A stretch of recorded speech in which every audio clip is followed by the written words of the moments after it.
shore and our role in the overall operation.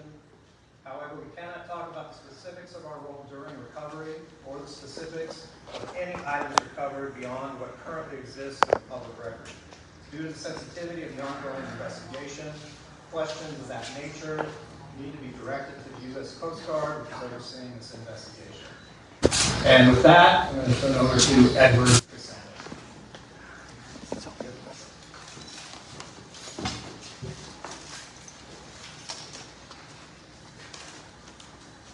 As we start today, and we start this conversation that we're going to have, I want to ask us to keep grounded in the solemnity of this event. Throughout the entire evolution of this response, this same fundamental focus was at the core of how all of our teams did their jobs. During the urgency of the rescue at hand, we were always conscious of the crew of the Titan, their families and friends, and the safety of all the responders. We focused our efforts to arrive on the site of Titanic, prepared to rescue Titan. I have to acknowledge our team here. Many of them are heading home. Many of them are still traveling, and we have team members here. I just want to point out Jesse Doran, who's our ROV manager, director of operations, and other members of the team here. The first thing I'm going to do is give you a timeline of events, give you a sense of the sequence. So it started June 18th, Sunday, the loss of the communications and tracking to Titan. About 17:45, local noon time, Eastern Daylight Time, we were contacted by OceanGate. I landed at JFK Airport around 11 o'clock and was in conversation with their director of operations immediately, assessed the situation, and we were asked to activate our deep water remotely operated vehicle system, Odysseus 6K. We immediately began assembling a team, sending some to St. John's immediately, and sending others here to East Aurora. On June 19th, which is Monday, PRS began packing and mobilizing the Odysseus 6K ROV. Throughout the day, PRS staff arrived on site, and by late afternoon, PRS was at Buffalo Niagara International Airport, mobilized for deployment, where 2 U.S. Air Force C-17s were waiting for us. With the equipment staged at the airport, PRS awaited arrival of yet another C-17 with additional equipment required to not only load our kit at Buffalo, but to offload it at St. John's, Newfoundland International Airport. Tuesday, June 20th, 0400, we began loading to the 3 C-17s at the airport. We soon departed, arriving at St. John's, Newfoundland in the early afternoon. All 3 aircraft sequenced, all 3 aircraft organized in a manner to require the most efficient mobilization to the ship Horizon Arctic, which was waiting for us. The offload was immediate and focused. Awaiting us was a ship and a team and a community ready to engage us, to get us onto the ship, and to get us underway. The last load, container, ship, the truck arrived at the pier side, 2300 on June 20th. The ship was underway the next day, June 21st, at 0530. From the last truck arriving to us leaving the pier was about 5.5 to 6 hours. 70,000 pounds of equipment. Ship underway, site of Titanic, and the loss of, or the missing submersible at this point, of course, was Titan. I just want to emphasize the whole response team that we were going to integrate into was underway. There were at least 10 ships and aircraft active already on site.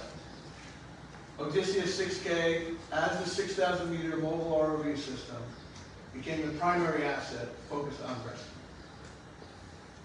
Underway to the site we finished the integration and activation of the vehicle and rigged it for rescue. Plain and simple, we were focused on rescue. We arrived on site less than 24 hours later. 0430 local mean times, the Horizon Arctic, integrated into the ongoing and multinational rescue effort. At that point, within an hour, 0530, our system was launched from the back deck and began to descend to the seafloor. Shortly after arriving on the seafloor, we discovered the debris of the Titan submersible.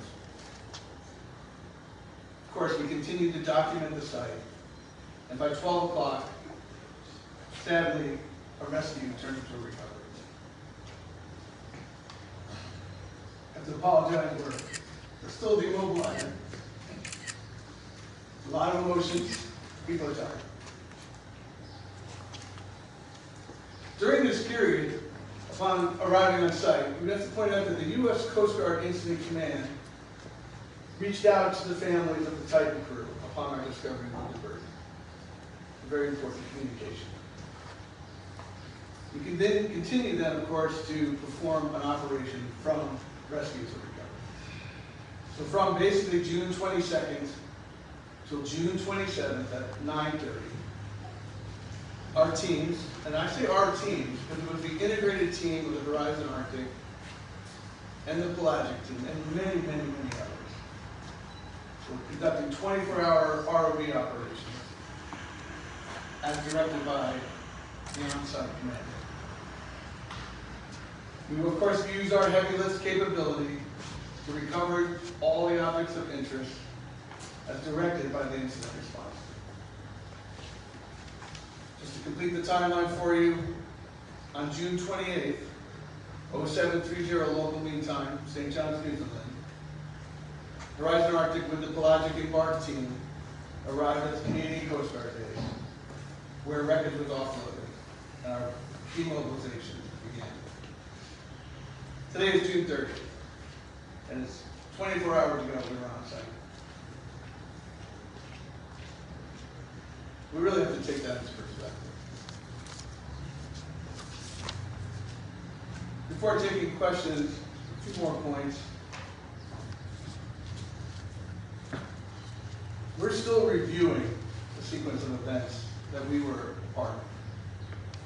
During the drive from New York, JFK to here, the incident command structure, of course, had been activated for a few days, and that integrated command structure that we were participating in was being facilitated by Vice Admiral William J. Galanis, who's the commander of Naval Sea Systems Command. So after OceanGate had activated us, we were immediately blended into the incident command structure. I ask us all here today to recognize the seriousness of the event and respect the depth and range of emotions, certainly and most importantly, the family and friends of the Titan and all those in the response. I'm happy to take questions. What was it like at that moment of discovery of debris, if you can, and I know, again, it's emotional for you, but if you can describe what happened, what kind of protocol did you follow? There was clearly, when we arrived on site, we were the primary identified asset to effect rescue. There was a fleet of ships. We came in next to a ship called Deep Energy, an industry ship. Their vehicle was at 2,700 meters. They were not capable of going deeper. But I want to point out that Deep Energy they had 2 ROVs. Prior to our arrival on site, they had sent 1 ROV to seafloor beyond their depth capability. And it unfortunately mechanically had an issue. But that is just the scope of the effort. They lost a vehicle trying to get to seafloor. So when we arrived on site, we were slotted as primary.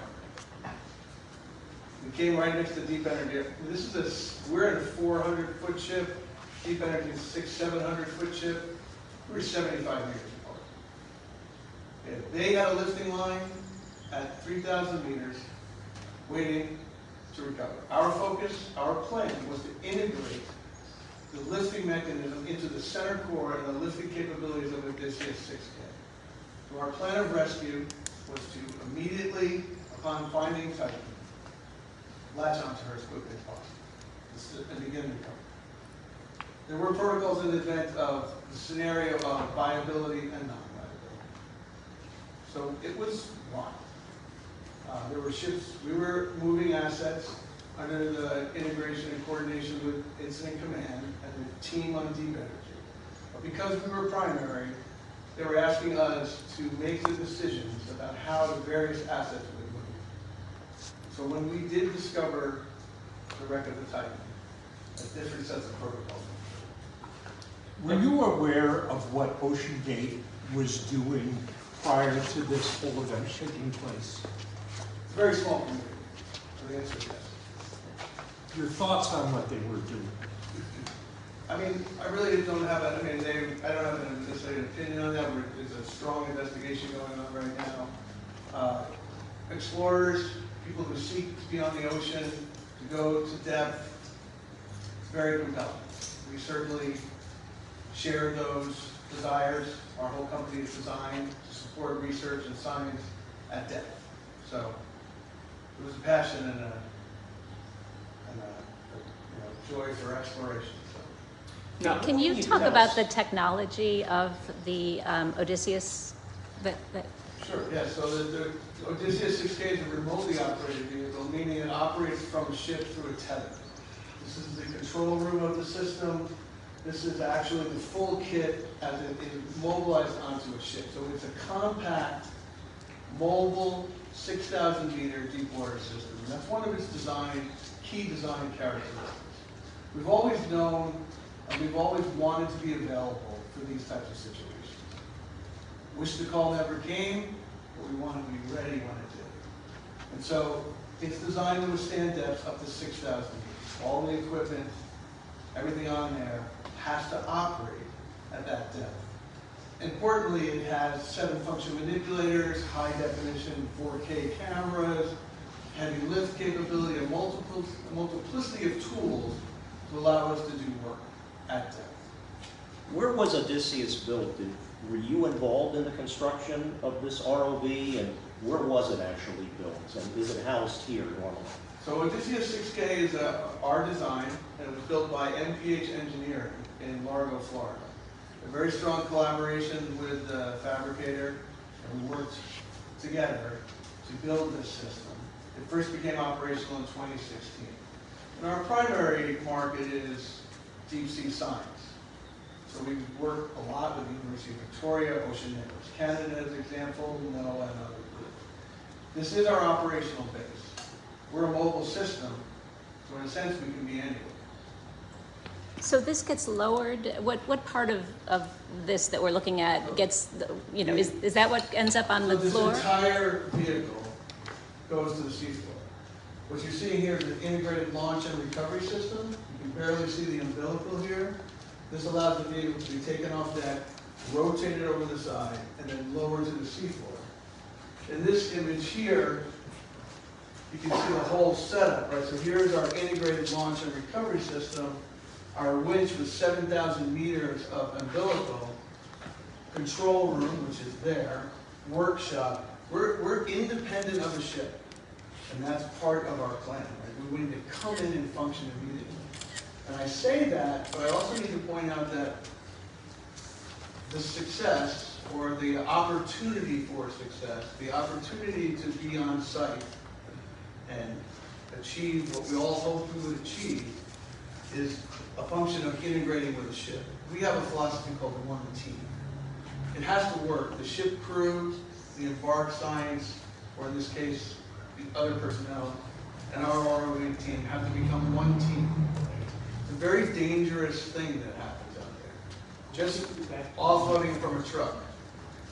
Just offloading it from a truck is dangerous. We have to keep, our thing is safety first. Safety of personnel, number one. Safety of equipment, number two. And objectives, number three. Now, I will say, we pushed something, and everybody pushed something on this response.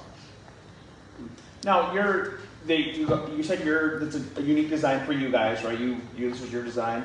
Are you the only ones with equipment capable to go down that low and recover what you did based on the fact that the other ship, their unit malfunctioned?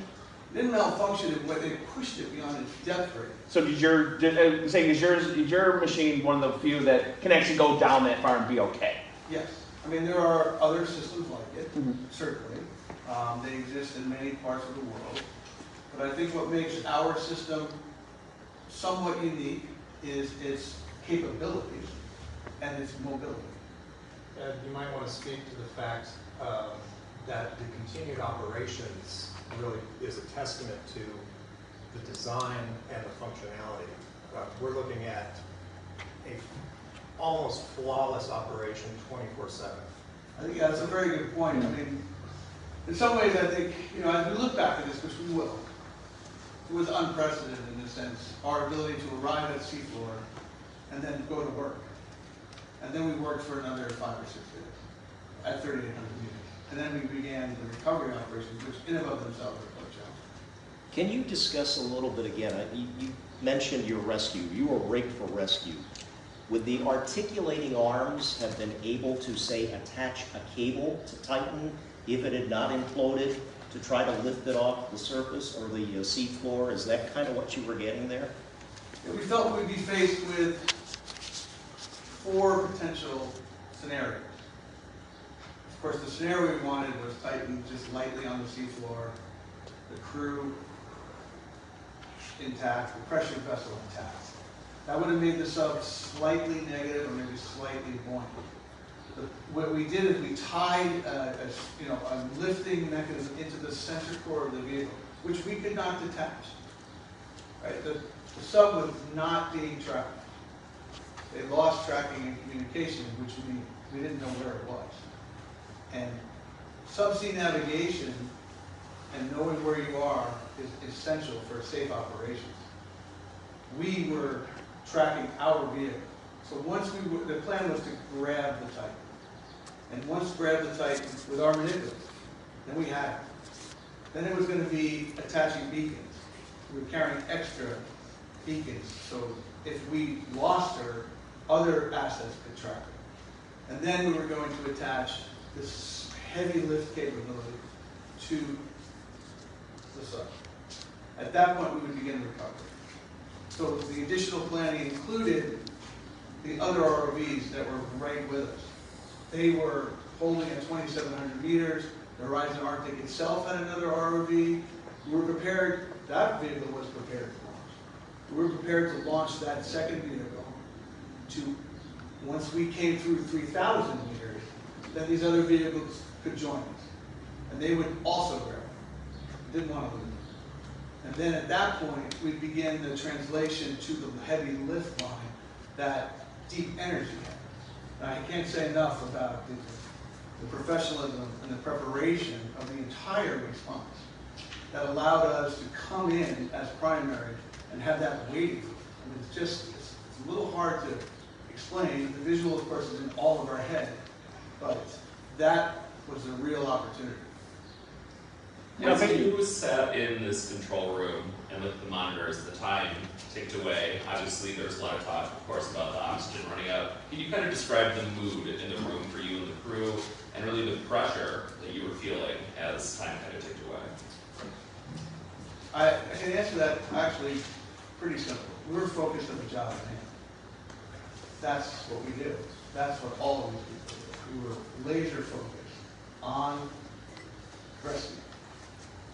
Of course, we had to describe several scenarios, but we were not set for anything else but recovering that submersible.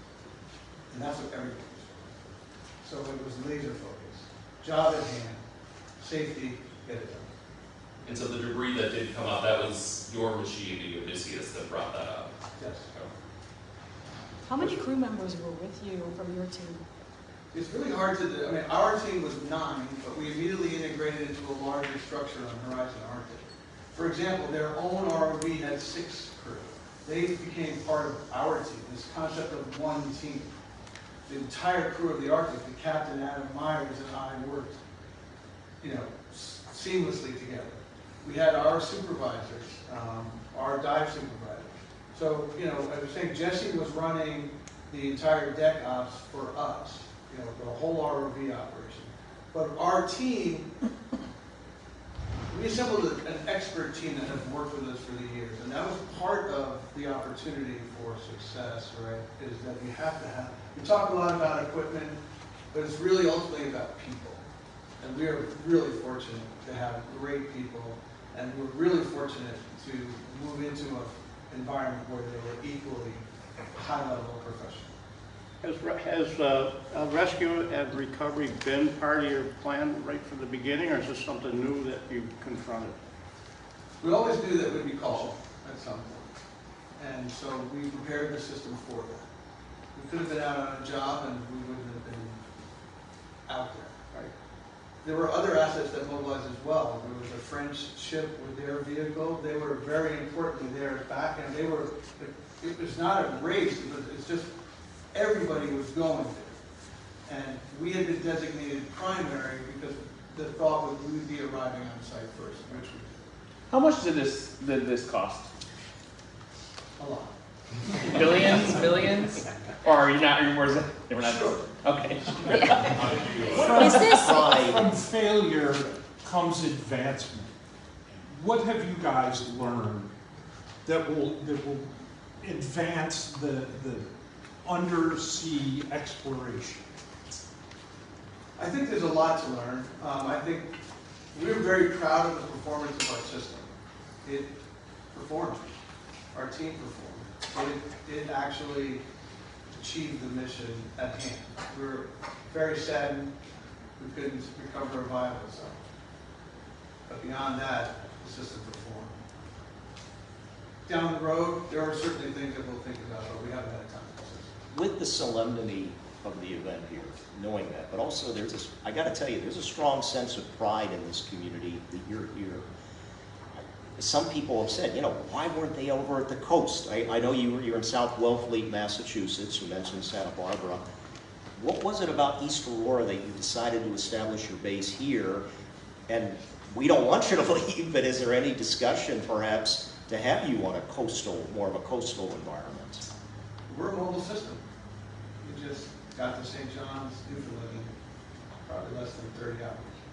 So we're designed for mobility. So in a sense, we can be anywhere. But I've talked about people and community, and I really want to say this, that, and I'm going to describe this community.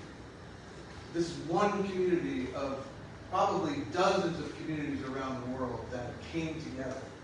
And that's why we were successful in getting this system mobilized to the airport, to St. John's, onto the ship, onto site, onto the community. And so we are also happy to be here, and we have no intent to leave. What ties you to East Aurora exactly, though? I mean, well, what brings this at least this base of operations to the village? That guy over there. And if I always say $1,000 for every time somebody asks me that question, I might be retired. But I say this, right? We have, so Eric Peterson is here. Eric is an MPH engineering. He designed and built this vehicle with us, and is another example of the expertise that needs to come together to create something like this. But not only is the design solid, but the operational capability. When I called, and Eric is one of, you know, half a dozen to a dozen individuals we called who just dropped everything. They came from Skagway, from Vancouver, British Columbia, from Austin, Texas, from Louisiana, you know, from Newfoundland, from Nova Scotia, to assemble and to make this a reality. Now with the Odysseus 6K, just to clarify, it wasn't based here, but I mean, what is done here? I mean, It is based here. It is based here. Okay. It's normally, you wouldn't be able to stand where you're standing. Okay. But we like it when it's not here, because it means it's working. But we also like it when it is here. When will it be back here? It's arriving on Monday. So currently, you know, it's on trucks, 3 trucks, and it's heading back here. We talked to Will Conan, who you may know at Hydrospace out in California, another undersea exploration expert.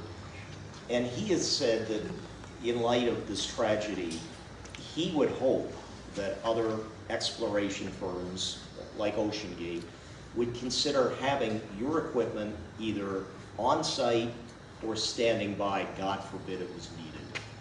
Do you think that would also be a future mission for you to work more so with these companies? As you said, they got them out, they called you immediately and said, get out here as soon as you can. But would you expect in the future you'll be doing more of that just in case, God forbid, we have another situation like this? I think certainly, we want to make ourselves available as the environment requires. So we would certainly consider, we work in the science world, we support the exploration community, so of course. Well, the Great Lake. The efficiency of deployment, the efficiency of integrating with other crew teams, how does that happen?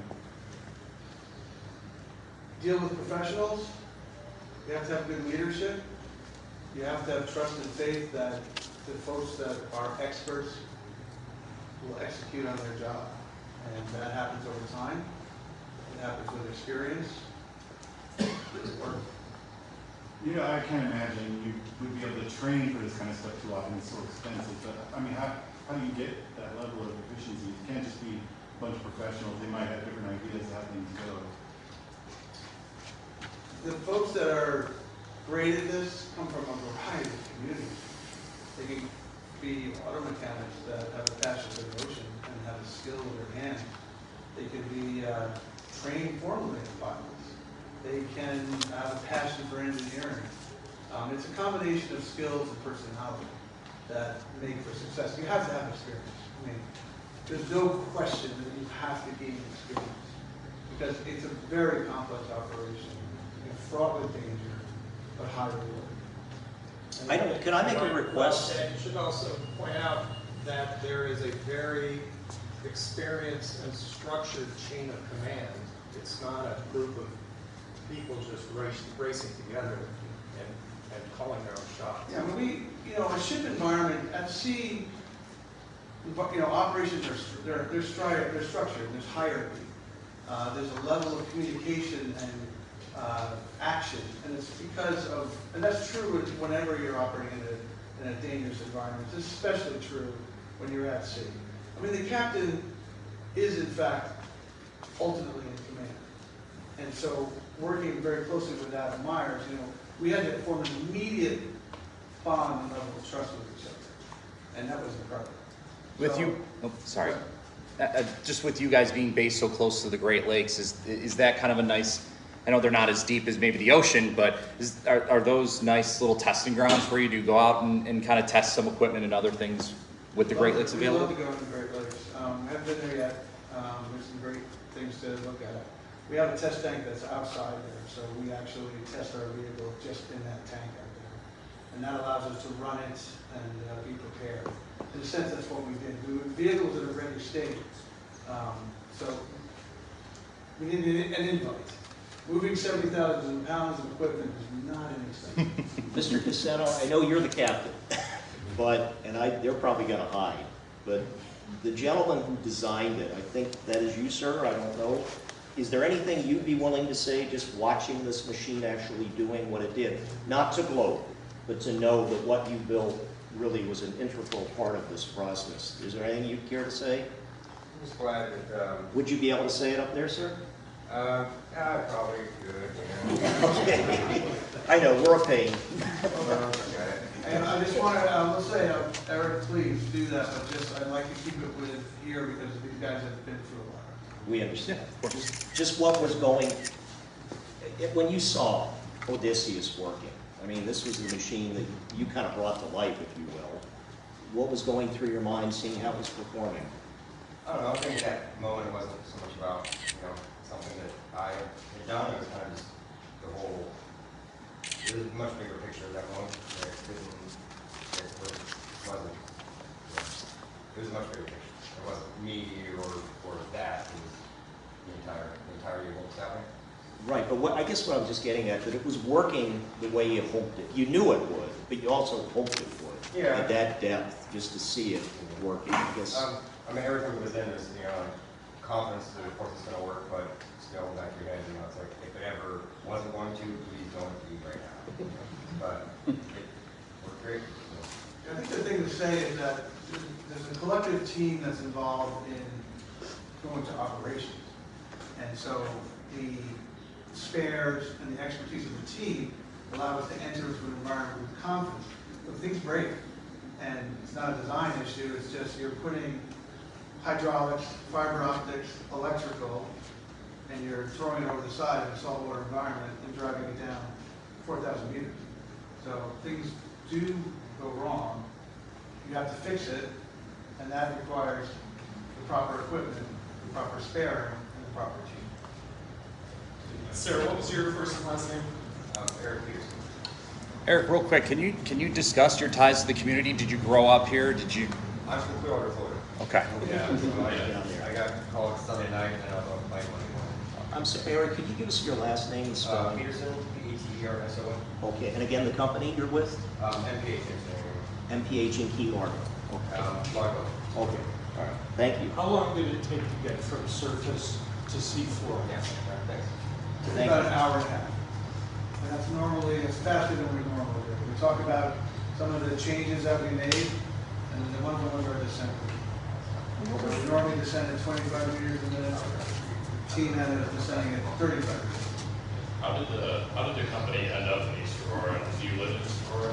Jesse Dorn lives in East Aurora, and you know, when we talk about people and the importance of people, the importance of keeping the equipment in a ready state, so it made total sense for us to be here and for it to be maintained and then operated. So this is our operational base.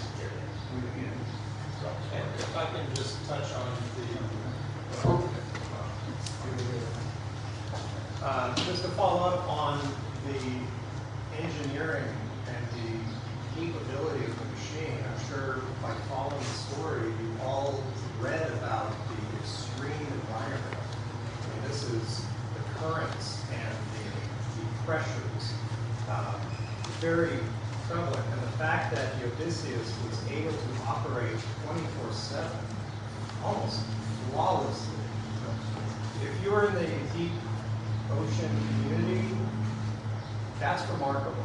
So I again, you know, what Eric has been able to achieve really needs to be underscored because this is unprecedented. And you said an hour and a half to the floor, and then how long after that did you spot the Titan? Very soon. Okay.